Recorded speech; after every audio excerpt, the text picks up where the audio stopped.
여러분, 복음은 단순한 정보가 아닙니다.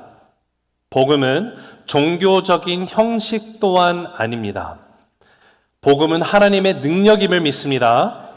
여러분, 복음은 우리의 삶을 안에서부터 뒤집어 변화시키는 하나님의 살아있는 능력임을 믿습니다. 그러하기 때문에 우리가 복음을요, 단순한 종교적인 지식이나 교리로 생각하면 안 됩니다. 복음은 진실로 사람을 살리고 공동체를 바꾸는 실체적인 능력임을 믿으시기 바랍니다. 이것이 우리가 믿는 복음이요, 우리가 선포하고 전하는 복음입니다.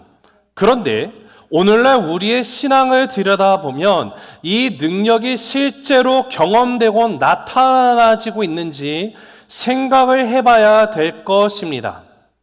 왜냐하면 우리가 종종 나는 예수를 안다라고 고백을 합니다. 교회 생활 오래 했습니다. 성경 공부 다양한 거 다 들었습니다. 교회 안에서 직분도 있고요, 어떤 섬김의 자리에서 리더로 섬기는 모습도 있습니다. 그런데 너무도 안타깝게도 나의 삶을 들여다보면 열매는 보이지 않습니다. 여전히 마음은 공허함이 있습니다. 나의 삶 가운데는 능력이 나타나지도 없습니다. 여러분, 그 이유가 무엇일까요? 그 이유는 다른 데 있지 않습니다. 내가 복음을 알고는 있지만 복음을 내가 만나지 않았기 때문에 삶 가운데 어떠한 영향도 능력도 나타나지 않는다라는 사실을 우리가 다시 생각을 해야만 합니다. 오늘 우리가 살펴보는 이 말씀에는 에베소 지역의 제자들이라고 불리는 사람들이 등장을 하고 있는데, 이들이 바로 그런 사람들이었습니다. 이들은 이미 제자라고 불릴 정도로 종교적인 열심이 있었고 요한의 침례를 받았다고 나오며 예수님에 대해도 이미 알아듣고 있는 자들이었습니다. 예수님을 내가 안다, 믿는다라고 고백을 하는 이들이었습니다. 그런데 이런 자들을 사도 바울이 에베소에서 만나서 그들과 대화를 하다가 갑자기 충격적인 질문을 던지는 것이 오늘 2절 말씀에 나와 있는데, 뭐라고 하고 있습니까? 너희가 믿을 때 성령을 받았느냐? 이 질문을 합니다. 여러분, 근데 이 바울이 전하고 있는 이 질문은요, 단순히 너희가 성령에 대해서 지식적으로 알고 있니? 예수님을 정말 아는 거 맞니? 라는 질문이 아닙니다. 실제로 복음이 여러분의 삶, 너의 삶을 뒤바꾸고 있느냐에 관한 도전입니다. 예수님을 안다라고 말은 하고 있지만, 아니 예수님을 안다라고 말은 할 수 있지만 그분을 정말 만난 적이 있는지에 관한 질문입니다. 신앙의 껍질은 있지만 그 중심에 과연 정말로 예수님이 계시는지에 관한 본질적인 질문을 묻는 것이 성령을 받았느냐라는 질문입니다.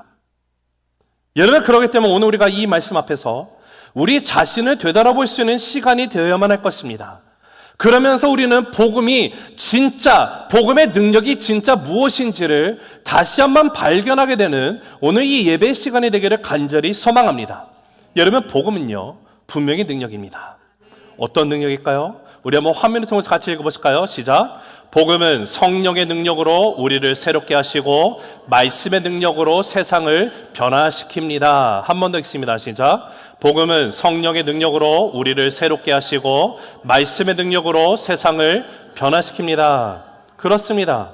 복음은 분명히 능력입니다. 어떤 능력입니까? 성령의 능력으로 우리를 새롭게 하는 능력이 복음입니다. 말씀의 능력으로 세상을 변화시키는 힘, 분명히 복음 안에 있습니다. 우리가 오늘부터 이제 사도행전 19장에 걸쳐서 여기서 사도 바울이 에베소 지역에서 하는 사역의 그런 모습을 우리가 보게 될 것인데, 에베소에서 일어났던 이 사역들을 보면 분명히 지금 우리가 함께 읽은 것처럼 복음이 성령의 능력으로 개개인의 삶이 변화되는 것, 그리고 말씀의 능력으로 공동체 전체가 변화되게 한다는 것을 우리가 보게 될 것입니다. 여러분, 이 복음의 능력이 오늘 저와 여러분의 삶 가운데 다시 살아나게 되기를 간절히 저는 소망합니다. 자, 그러면 오늘 말씀을 통해서 발견되는 두 가지 중요한 진실을 우리가 살펴보면서 복음의 참된 능력을 우리가 함께 다시 한번 묵상하며 감사하며 경험하고 나갈 수 있는 이 예배 시간 되기를 간절히 주의 이름으로 축복합니다. 자, 첫 번째, 같이 읽습니다. 시작. 아는 것이 아니라 만나는 것이 중요합니다. 한 번 더 읽습니다. 시작. 아는 것이 아니라 만나는 것이 중요합니다. 자, 1, 2절 말씀 읽겠는데요. 시작. 아볼로가 고린도에 있을 때에 바울이 윗지방으로 다녀 에베소에 와서 어떤 제자들을 만나 이르되 너희가 믿을 때에 성령을 받았느냐? 이르되 아니라 우리는 성령의 계심도 듣지 못하였노라. 자, 오늘 말씀의 세팅이 어떻게 되는지 보니까 바울이 지금 윗지방으로 다녀서 이제 에베소에 왔다라고 이야기를 해주면서 에베소 도시에 다시 돌아왔는데 다시 온 거죠. 왜냐하면 2차 전도 여행이 끝날 때 시리아 안디옥으로 돌아가기 전에 에베소를 잠깐 들렸었습니다. 그곳에서도 예수님에 대해서 전하고 나갔는데 거기 있는 유대인 형제들이 너무도 좋으니까 우리와 더 함께 거하면서 알려달라고 요청을 했으나 바울이 어떻게 합니까? 아닙니다. 저는 지금 갑니다. 그러나 나중에 하나님의 뜻이 있으면 다시 방문하게 될 것입니다 라고 얘기를 하고 3차 전도 여행을 가게 됐었습니다. 3차 전도 여행을 가다가 오늘 말씀해 보니까 다시 에베소에 방문을 하게 되었음을 우리가 발견하게 되는데요. 여기서 오자마자 만난 제자들이 있음을 보게 됩니다. 근데 이 제자들이 몇 명인가 보면 지금 12명, 7절에서 12명이더라고 얘기하면서 12명의 제자들과 함께 대화를 통해서 오늘 19장 1절에서 7절까지의 내용이 전체적으로 이렇게 진행이 되는 것을 보게 되는데, 지금 먼저 그러면 바울이 여기서 말하는 윗지방이 어딘지에 대해서 한번 여러분과 나누고 난 다음에 좀 더 안에 디테일하게 들어가도록 하겠습니다. 여기 지금 고린도에 아볼로가 있을 때라는 것은요, 우리가 지난 시간에 아볼로라는 인물이 등장했던 것을 보게 됐죠. 사도 바울이 23절에 지난주 23절 한번 읽어볼까요? 18장 23절 시작. 얼마 있다가 떠나 갈라디아와 부르기아 땅을 차례로 다니며 모든 제자를 굳건하게 하니라. 자, 23절이 바로 바울이 3차 전도 여행을 시작하는 시작점이 됩니다. 18장 23절입니다.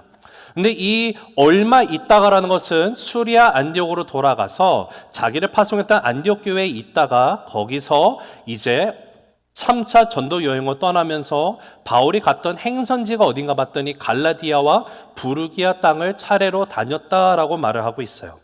우리가 1차, 2차, 3차 전도 여행을 다시 한번 생각해 보면 바울이 1차 전도 여행을 갔을 때 이 전도 여행의 초점이 어디 있었습니까? 복음에는 분명한 능력이 있는데 이 복음의 메시지가 유대인들에게만 주어진 것이 아니라 유대인으로부터 이방인들에게 확장되었음을 우리가 1차 전도 여행을 통해서 살펴보았습니다. 2차 전도 여행 갔을 때는 어떤 일이 있었습니까? 이 복음이라는 것이 능력인데 복음이 바울이 1차 전도 여행 때 다녔던 아시아 지역에만 국한이 되어 있는 것이 아니라 지역을 넘어서 유럽에까지 복음의 메시지가 확장되었다는 것을 우리가 보게 되었습니다. 즉, 복음에는 인종의 차별도 지역적인 제한도 없다라는 것을 우리가 살펴보았죠.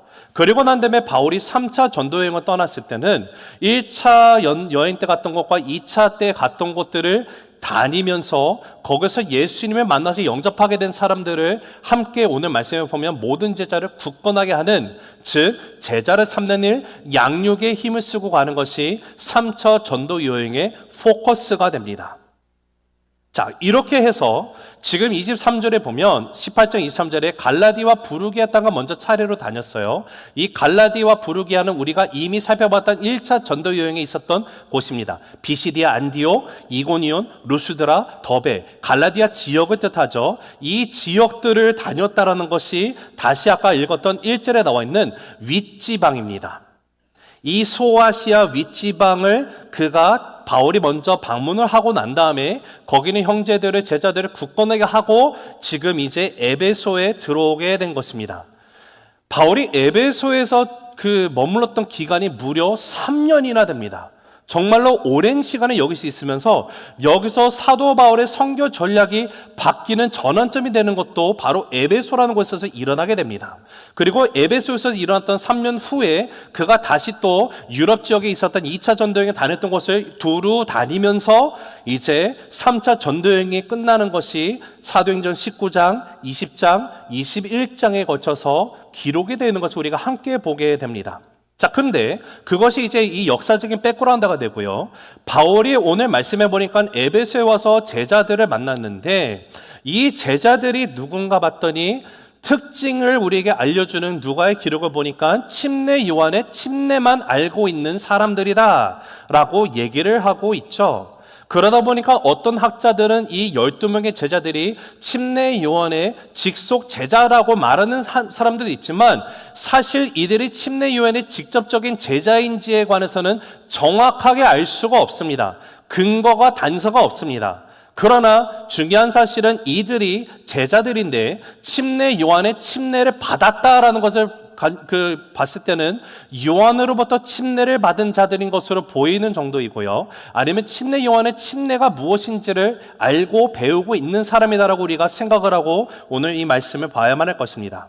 자, 우리 한번 2절 말씀 다시 한번 읽어보시면 시작. 이르되 너희가 믿을 때에 성령을 받았느냐? 이르되 아니라 우리는 성령의 계심도 듣지 못하였노라. 자, 지금 바울이 에베소에 와서 이 12명의 제자들과 함께 대화를 나누다가 정말로 뜬금없는 질문을 지금 바울이 하고 있는 것을 보게 됩니다. 근데 여기 보면 이르되 너희가 12명의 제자들에게 당신들이 믿을 때에 자 무엇을 믿었다라는 거예요? 예수를 믿었다라고 말을 할 때에 성령을 받았습니까? 라고 질문을 하고 있어요. 그러니까 바울이 이들과 함께 대화를 하면서 이들의 입술에 고백을 하면 내가 예수를 안다고 막 잘 설명하고 있는데 뭔가가 빠져 있는 것을 느끼면서 묻는 질문이 너희가 예수를 믿을 때 성령을 받았냐라는 질문입니다.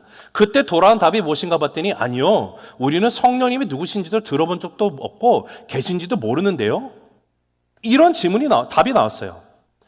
여러분, 지금 누가가 에베소의 사도 바울이 도착하자마자 이 제자들이라는 사람들을 만나서 이야기를 하면서 2절에 가서 너희가 성령을 받았냐라고 물어보는, 성령의 계심도 모르는 이 제자들에 대해서 우리에게 디테일하게 이런 정보를 적어주면서 알려주고자 하는 그 바가 무엇입니까? 그것은 바로요, 이들이 예수님을 안다라고 자부하고 있지만 이들은 예수님을 믿는 사람들이 아니라는 것을 우리에게 지적해서 알려주고자 하기 위해서 이걸 얘기해 주는 거예요. 자, 그래서 3절을 볼게요. 시작. 바울이 이르되 그러면 너희가 무슨 침례를 받았느냐? 대답하되 요한의 침례니라. 자, 여러분 이거 어디서 많이 들어본 대목 아닙니까? 자, 우리가 지지난주에 사도행전 18장 마지막 부분에 있었던 그 이야기를 봤어요. 아까도 본 것처럼 23절부터는 3차 전도여행에 떠났고요.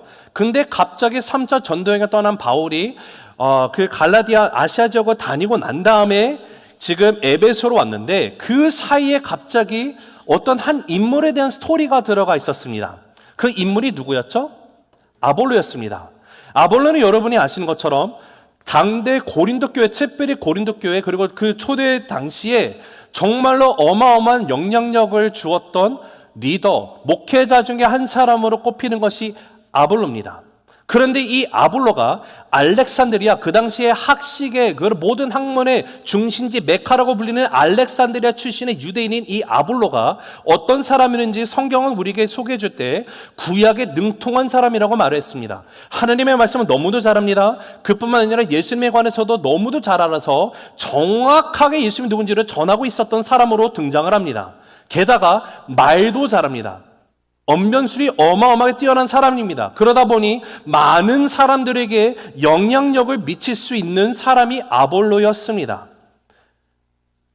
그러다 보니 고린도 지역에 가서도 그가 분명히 나중에 예수님을 온전히 알고 나니까 예수님이 그리스도이심을 말씀을 풀어가지고 강론을 하면서 유대인들과 맞서서 얘기하며 그들에게 설명하고 나가는 아볼로를 우리가 발견하게 되는 것이죠. 자, 그런데 이 아볼로도 그렇게 예수님을 진짜로 만나기 전에는 어떤 사람이었더라고요? 자, 여러분 18장 25절 다시 한번 읽어볼까요? 시작. 그가 일찍이 주의 도를 배워 열심으로 예수에 관한 것을 자세히 말하며 가르치나 요한의 침례만 날 때름이라. 여기도 요한의 침례만 아는 사람이 나왔어요. 예수에 관한 것을 자세히 알고 있지만 예수님을 만나지 못한 아볼로였다는 것을 우리가 보았어요. 요한의 침례만 알고 있던 아볼로였다는 것을 보게 됩니다. 자, 그러니까 근데 이 아볼로가 우리가 아는 이 고린도 교회로 가기 전에는 이가 어디에 있었다? 에베소에 있었죠. 그러니까 우리가 이 모든 것을 조합해서 생각해 보면 19장에 지금 사도 바울이 에베소에 다시 돌아와서 만나게 된 이 제자들이 요한의 침례만 알고 있는 이 제자들은 과연 누구로부터 그런 가르침을 받고 영향을 받았을까 생각해 보면 쉽지 않게 그가 아볼로였다는 것을 우리가 추론해 볼 수가 있습니다. 그것을 우리에게 암시적으로 알려주는 것이 요한의 침례만 받았다라는 표현이에요. 자, 이런 이들에게 바울이 4절에서 7절 어떻게 합니까? 읽습니다. 시작. 바울이 이르되 요한이 회개의 침례를 베풀며 백성에게 말하되 내 뒤에 오시는 이를 믿어라 하였으니 이는 곧 예수라 하거늘 그들이 듣고 주 예수의 이름으로 침례를 받으니 바울이 그들에게 안수하매 성령이 그들에게 임하심으로 방언도 하고 예언도 하니 모두 12사람쯤 되니라.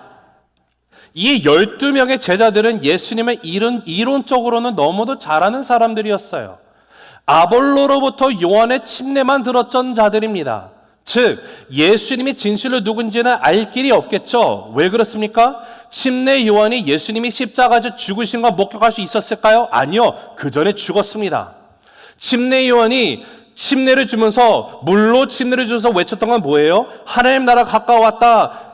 회개하라, 침례 받아라 그랬죠. 그러니까 침례 요한이 그들에게 할 수 있었던 것은요, 지금 여기서 바울이 말해주는 것처럼 요한의 침례는 회개 침례다. 너희들이 우리가 죄인이라는 것을 깨닫게 하는 그 역할을 했던 것이 요한의 외침이었다. 그러나 요한이 말한 것처럼 그 후에 오시는 이는 물과 성령으로 너에게 침례를 주는 이가 오신다. 참된 메시아가 오신다는 것을 외치고 나왔던 요한의 메시지, 그분이 바로 예수라는 것을 알려주고 있어요.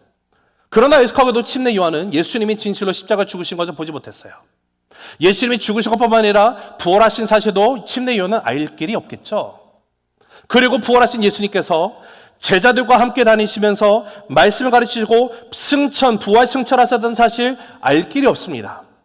그러니까 침례 요한의 침례만 아는 이 자들은 예수님이 진실로 메시아 되시고 죽으시고 부활하신 사실을 그들은 알 수가 없는 거예요. 단지 지식적으로 들은 예수가 누군지 대해서만 알고 있는 정도라는 것입니다. 그런데 누가가 이런 이들을 알려주면서 우리에게 전하고자 하는 메시지가 무엇입니까? 이들이 구원받은 사람이에요? 아니에요? 못 받았다라는 거예요. 아직 예수님 만나지 못했다는 것을 알려줍니다. 그래서 예수를 바울이 전하고 나갔더니 그때 비로소 그들이 깨닫고 예수님을 영접하고 오늘 말씀해 보니까 믿고 침례를 받았더라. 그리고 난 다음에 보면 바울이 그들에게 손을 얹고 안수를 했다, 기도를 합니다. 그랬더니 성령이 그들에게 임하심으로 방언도 하고 예언도 하니라는 것이 우리에게 주어져 있습니다. 여기서 한번 생각해 볼 것은 왜 굳이 사도 바울이 기도했을 때 성령이 임하셨다라는 것을 누가는 기록을 해놓았을까요? 아무 이유 없이 기록하지는 않았을 것 아닙니까? 자, 그러면 여기서 잠깐 이 성령이 임하시는 것에 대해서 우리가 한번 생각을 해보고 나갈게요. 어떤 특정 교단은요, 이것을 놓고 얘기하면서 예수님을 영접하고 난 후에 성령을 받아야 된다고 가르치는 그런 가르침이 있어요.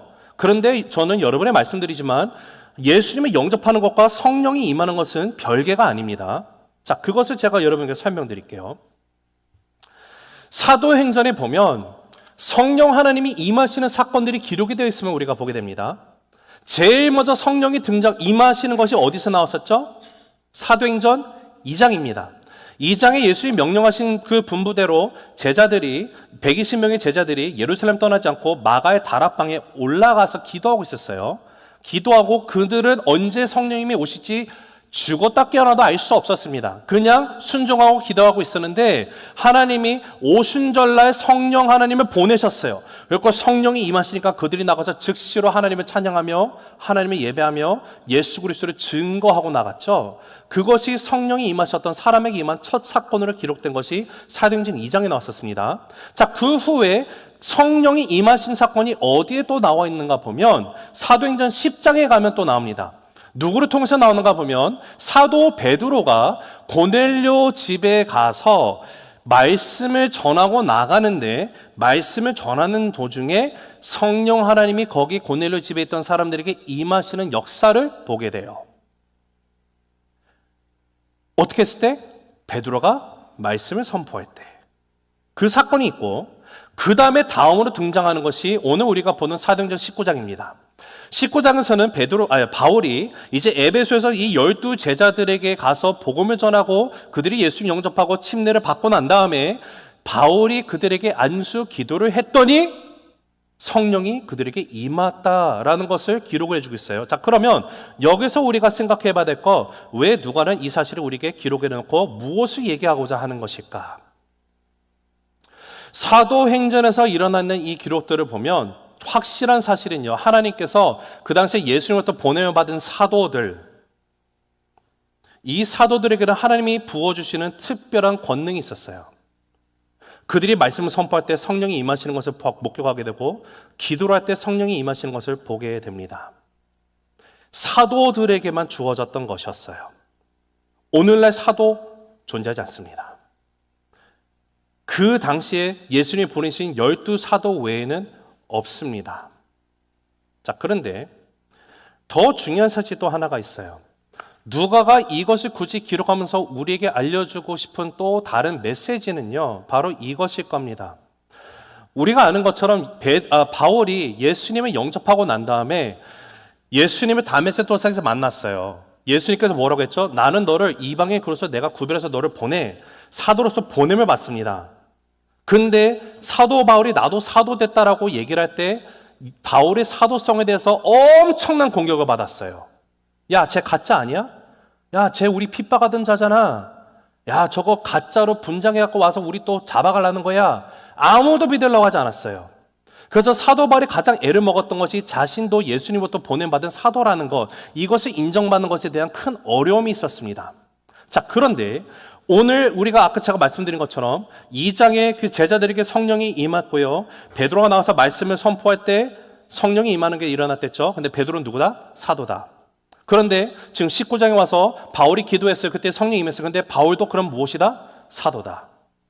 바울이 사도라는 사실을 다시 한번 입증해 주는 것이 오늘 19장에서 기도할 때 성령이 임하는 이 사건을 기록하므로 누가가 얘기하고자 하는 것은요, 바울 또한 예수님으로부터 보냄받은 사도라는 사실을 알려주는 거예요. 이 사건이 있고 난 다음에 사도행전의 나머지 이제 20장부터 28장까지는요, 뭐 사도에 나서 기도자들이 말씀을 전할 때 성령 임한다라는 기록이 전혀 등장을 하지 않아요. 오피셜하게 기록상으로 존재하지 않습니다. 자, 그러하다면 일단 그것은 이제 여러분에게 좀 이해를 드리기 위해서 설명을 드린 것이고, 더 중요한 질문은 이겁니다. 내가 예수님을 영접했는지 안 했는지를 알 수 있는 확실한 증거가 무엇이죠? 성령 하나님이에요. 여러분 성령 받으셨습니까? 여러분 성령이 내 안에 계심을 믿으십니까?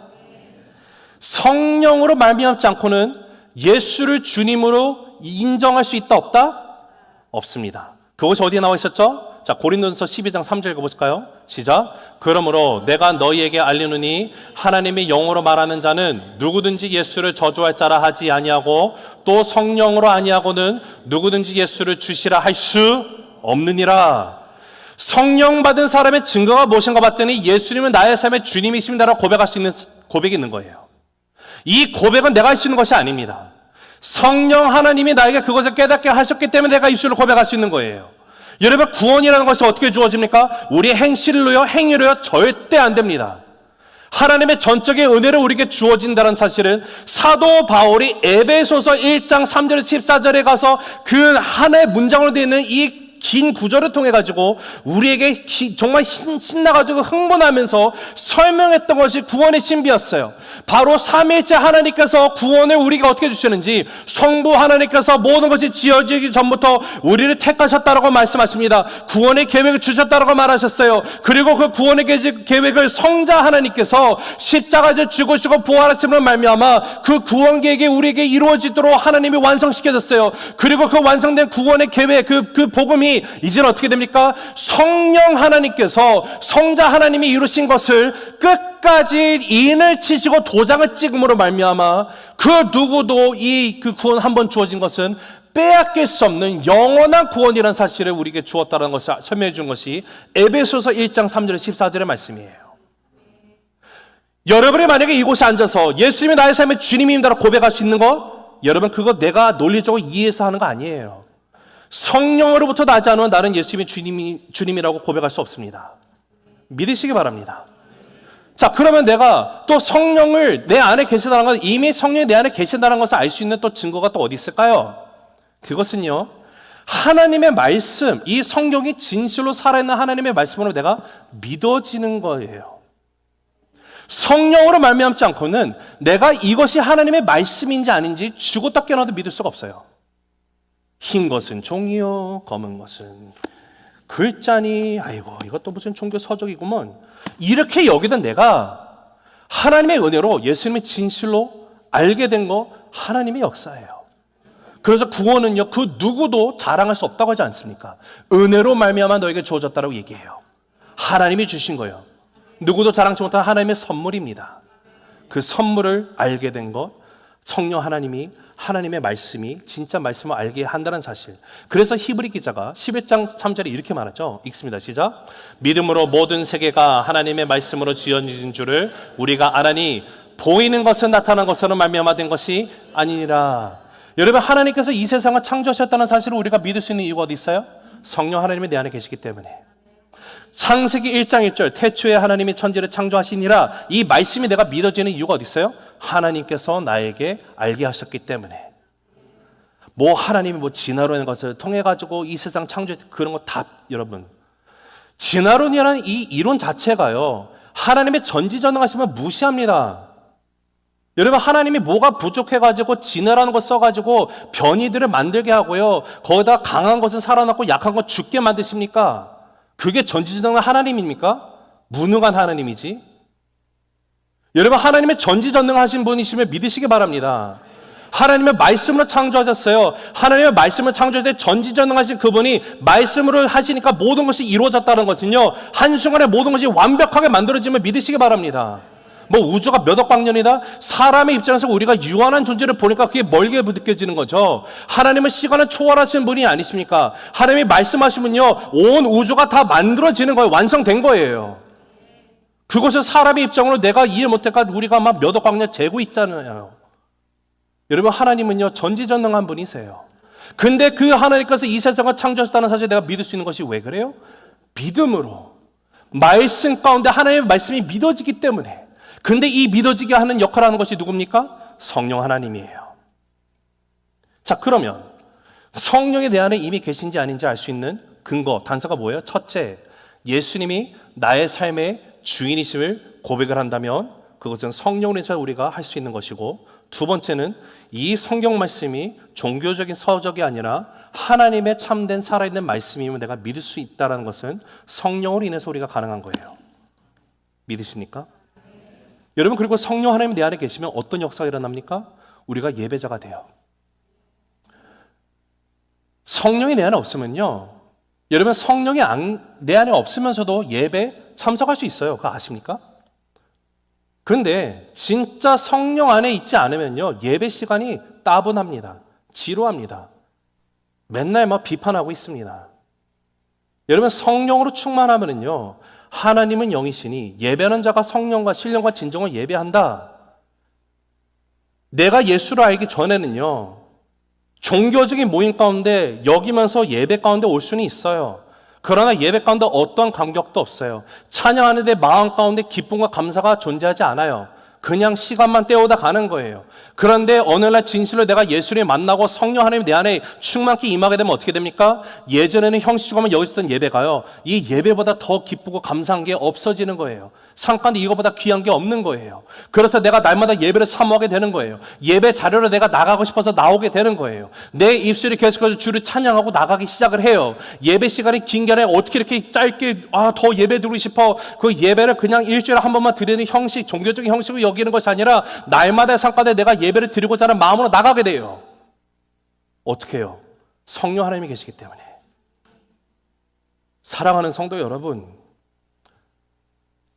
이것이 예수 믿고 구원받은 자들에게 나타나는 성령 받은 자들의 세 가지 특징 증거예요. 예수님을 내가 믿고 구원받았다는 증거, 중요한 증거가 바로 성령 하나님이에요. 그러하다면 우리 사랑하는 새수명 가족 여러분, 여러분은 예수님을 그냥 알고만 계십니까? 아니면 예수님을 진실로 만나셨습니까? 여러분, 성령을 받으셨습니까? 아니면 성령을 받기 위해서 기다리고 있다고 여기십니까? 내가 예수님을 만났다는 것은 성령 하나님이 내 안에 이미 역사하셔서 내가 고백하게 된 거예요. 즉, 성령 하나님이 내 안에 이미 주어졌다라는 것이에요. 사도행전에서 나타났던 성령 하나님이 임하시는 것은 그때 일시적으로 하나님이 주셨던 한 번 임하실 때 완성이 되는 것을 뜻합니다. 예수님이 2000년 전에 십자가 죽으시고 부활하셨다는 것은 한 번 완성되고 이루신 것을 뜻하는 것과 동일한 것입니다. 그러기 때문에 사랑하는 성도 여러분, 우리 예수를 아는 것에서는요 충분하지 않아요. 예수님이 개인적으로 만나야만 합니다. 만약에 여러분 아직 예수님 만나지 못하셨다면 오늘 그 예수님을 만날 수 있는 우리 모두가 되기를 간절히 소망합니다. 두 번째, 같이 읽습니다. 시작. 부흥은 성령의 역사와 말씀의 훈련이 함께 갈 때 일어납니다. 다시 한번 읽습니다. 시작. 부흥은 성령의 역사와 말씀의 훈련이 함께 갈 때 일어납니다. 자, 8절 읽어보실까요? 시작. 바울이 회당에 들어가 석 달 동안 담대히 하나님 나라에 관하여 강론하며 권면하되. 여러분, 바울은 어느 지역을 가든지 항상 회당을 찾아갔었죠. 유대인들의 회당입니다. 에베소에도 유대인들이 얼마나 많이 살았는지 거기에 분명히 회당이 있었습니다. 근데 이 회당에 갔더니 사도 바울이 에베소의 12제자들에게 예수님을 전하고 침례를 주고 그들을 위해서 기도하고 난 후에 이제 즉시로 보면 다음에 나오는 것이 바울이 석 달 동안 3달 동안에 유대인들의 회당에 가서 무엇을 하는가 봤더니 거기서 설교를 하고 나갑니다. 강론을 했다고 나와 있어요. 근데 여기 특징이 하나가 나옵니다. 그 특징이 무엇인가 보면 바울이 지금까지 가서 회당을 들리면서 전했던 메시지는 분명히 예수 그리스도가 메시아시다, 구원자이심을 선포하고 나갔어요. 주님이심을 선포하고 나갔어요. 그런데 오늘 말씀해 보니까 바울이 뭐라고 합니까? 하나님 나라에 관해서 강론했다라고 우리에게 알려주고 있어요. 자, 그러면 여기서 우리가 또 생각해 봐야 될 것이 이런 걸 겁니다. 전에 사도 바울이 갔던 회당에서 전했던 메시지, 예수님이 메시아라는 사실과 하나님의 나라에 대해서 하는 설교, 이 둘은 과연 다른 것인가? 아니면 같은 것을 의미하는 것일까? 여러분은 어떻게 생각하세요? 다른 겁니까? 아니면 같은 것일까요? 이것은 다른 주제가 아닙니다. 같은 동일선상에 있는 주제입니다. 왜냐하면 예수님이 오셔서 공생의 사역을 시작할 때 첫 번째로 했던 메시지가 뭐였죠? 하나님의 나라가 가까이 왔으니 회개하라라는 메시지를 예수님이 전하셨어요. 자, 그러면 예수님이 마지막 승천하시기 전에 선포하셨던 메시지는 무엇일까요? 그것 또한 하나님의 나라이겠죠? 자, 우리 한번 사도행전 1장 3절 읽어볼게요. 시작. 그가 고난받으신 후에 또한 그들에게 확실한 많은 증거로 친히 살아계심을 나타내사 40일 동안 그들에게 보이시며 하나님 나라의 일을 말씀하시니라. 부활하신 예수님이 승천하시기 전까지 이 땅에 40일이라는 시간을 더 머무르셨습니다. 그러면서 제자들에게 만나시면서 그 제자들에게 가르치신 핵심 메시지가 뭔가 봤더니 다른 게 아니라 하나님의 나라였어요. 그 말은 하나님의 나라가 얼마나 중요한지를 우리에게 다시 알려주는 대목이 됩니다. 예수님의 사역할 때 하나님 나라에서 선포하시고 끝에도 하나님의 말씀, 나라였어요. 자, 그런데 이것은 그냥 예수님만이 가르치신 메시지가 아니라 사도행전 전체를 보면요, 처음과 시작이 동일하게 하나님의 나라가 메시지가 핵심이 돼 있어요. 자, 사도행전 1장 3절이 처음 시작이겠죠? 그러면 사도행전 28장 30절 31절 한번 읽어보실까요? 시작. 바울이 온 이태를 자기 셋집에 머물면서 자기에게 오는 사람을 다 영접하고 하나님의 나라를 전파하며 주 예수 그리스도에 관한 모든 것을 담대하게 거침없이 가르치더라. 지금 바울이 로마에 감금되어 있습니다. 감금되어 있어요. 저택에.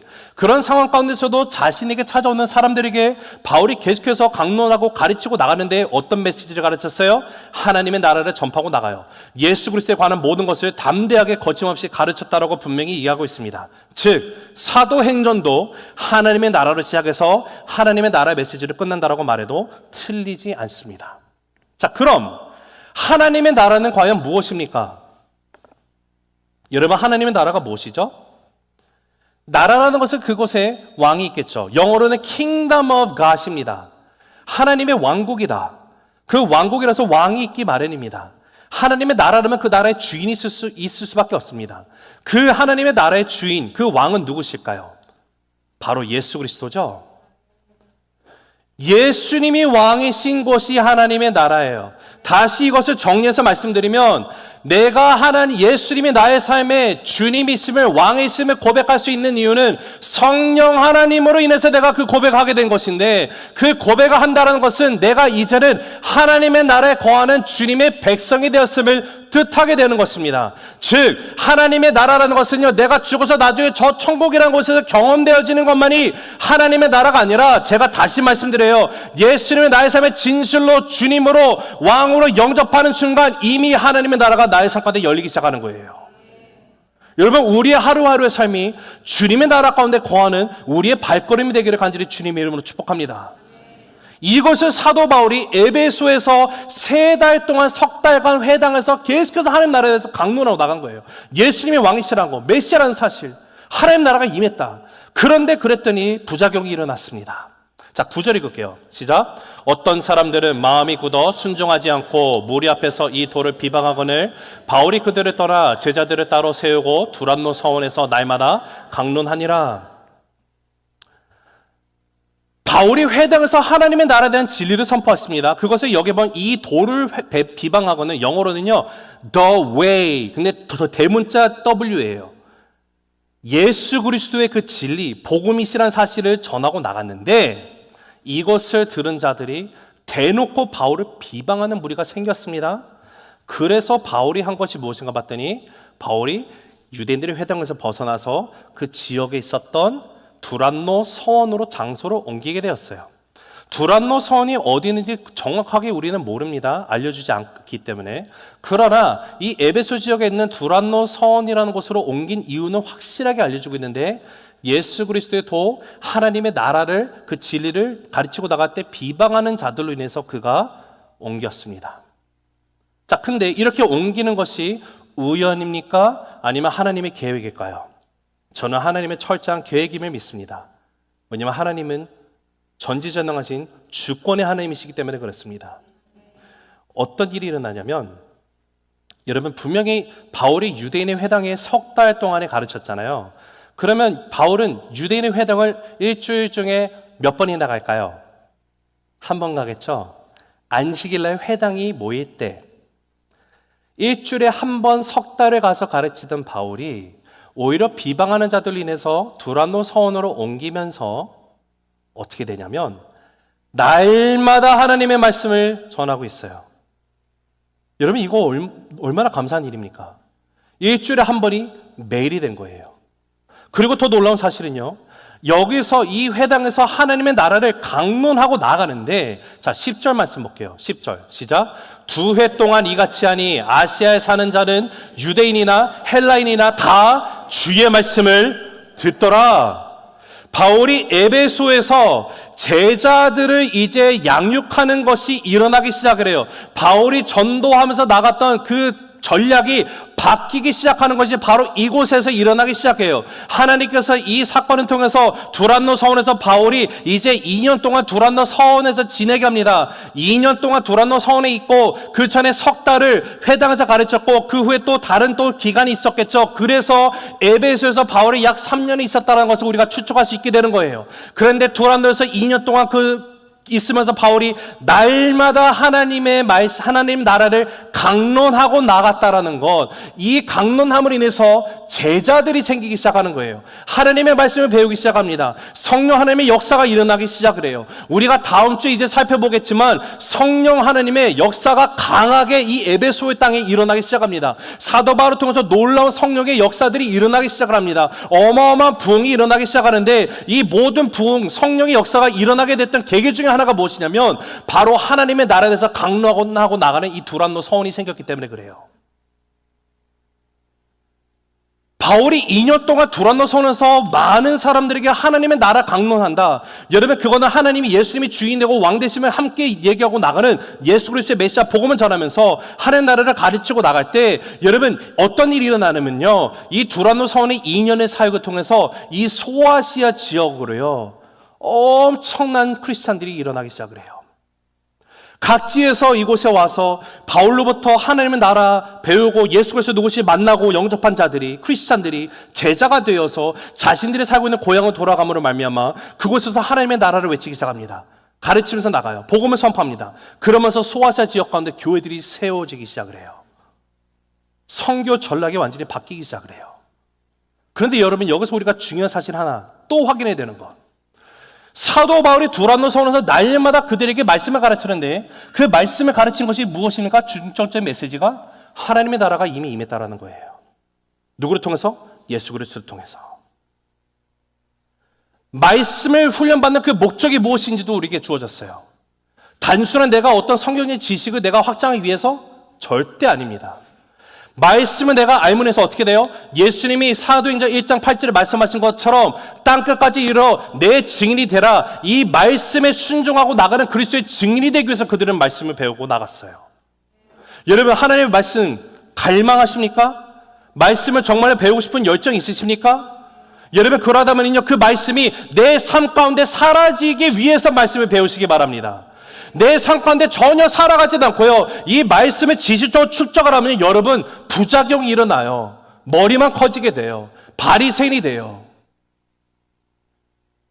바울이 두란노에서 말씀을 매일 가르치니까 성령의 놀라운 역사가 일어났는데, 바울이 가르친 말씀의 내용은요, 바로 하나님의 나라를 계속 선포하고 나간 것이에요. 그러니까 부흥이 놀랍게 일어나는 거예요. 여러분, 우리 새생명교회에서 기도할 때 여러분 부흥을 위해서 기도하시죠. 근데 여러분, 이 부흥이라는 것은요, 단순히 숫자적으로 하나님 여기에 의자 한 명도 빠짐없이 다 빼곡하게 차게 기도해 주세요, 여러분, 이런 기도에 국한하지 마세요. 왜냐하면 참된 부흥이라는 것은 나같이 어둠 가운데 죽을 수밖에 없던 영혼이 하나님의 은혜로 말미암아 내가 예수님이 누구신지를 알게 되고 성령의 능력으로 내가 예수님을 나의 삶의 주인이십니다, 왕이십니다 고백하게 되며 하나님의 나라를 살아가는 나의 인생이 되게 되는 것, 이것이 부흥임을 믿으시기 바랍니다. 우리 새생명교회 사랑하는 성도 여러분, 우리가 하나님의 나라가 나의 삶 가운데 먼저 임하게 된 이 사실을 직접 몸소 경험하며 살아가면은요, 여러분, 우리를 통해서 이 지역이 완전히 뒤집혀지게 될 줄로 믿습니다. 참된 하나님의 나라가 이 땅 가운데 실현되는 역사가 일어날 줄로 믿습니다. 말씀을 맺습니다. 여러분, 복음은 능력이에요. 복음에는 성령의 능력으로 우리를 새롭게 하시는 능력입니다. 복음은 말씀의 능력으로 세상을 변화시키는 능력입니다. 오늘 말씀해 보니까 여러분, 여전히 혹시 오늘 가운데도 내가 예수를 안다라고 자부를 하고 있지만 예수님 못 만난 분이 있을지도 모르겠어요. 내가 예수에 대해서 많이 아는 거, 여러분, 그게 중요한 게 아니라 예수님을 내가 개인적으로 인격적으로 만나는 것이 중요합니다. 내가 예수님을 만나서 나의 삶의 왕으로, 주인으로 고백할 수 있는 이유는요, 다른 데 있지 않아요. 내 안에 성령 하나님이 역사하심으로 내가 알게 된 거예요. 그리고 그 성령 하나님은 오늘도 살아 역사하십니다. 오늘도 저와 여러분을 하여금 하나님의 말씀 피고 주의 말씀을 듣고 읽고 깨닫고 말씀대로 살아가도록 나를 결단케 하시며 그 힘을 주시고 이번 한 주도 우리를 분명히 인도하심을 믿으시기 바랍니다. 여러분, 우리 한번 말씀을 훈련받게 되길 원합니다. 말씀을 사모하시기 바랍니다. 근데 여러분, 말씀을 사모하는 이유는 다른 데 있는 것이 아니에요. 내가 어떻게 하면 더 예배를 하나님 앞에 온전한 예배자를 드릴 수 있을까? 내가 정말 삶의 예수님이 주인이라고 하는데 그러하다면 예수님이 가르치신 삶대로 내가 살아가기 위해서는 어떻게, 어떤 것이 수정이 되어야 되는 것이며 하나님의 뜻 가운데 발견된 인생이 될 수 있을까? 내가 어떻게 하면 정말로 주님이 말씀하신 것처럼 능력에 붙들림 받아서 땅끝까지, 주님이 오시는 그날까지 이 땅 가운데 증인으로 살아가게 될 수 있을까? 여러분, 이를 위해서 우리가 하나님의 말씀을 사모하며 진실로 이 말씀을 배우고 훈련이 되어서 이 땅 가운데 예수님이 찾으시는 진정한 그리스도의 제자로 살아가는 저와 여러분 모두가 되시기를 주님의 이름으로 축복합니다. 기도하시겠습니다.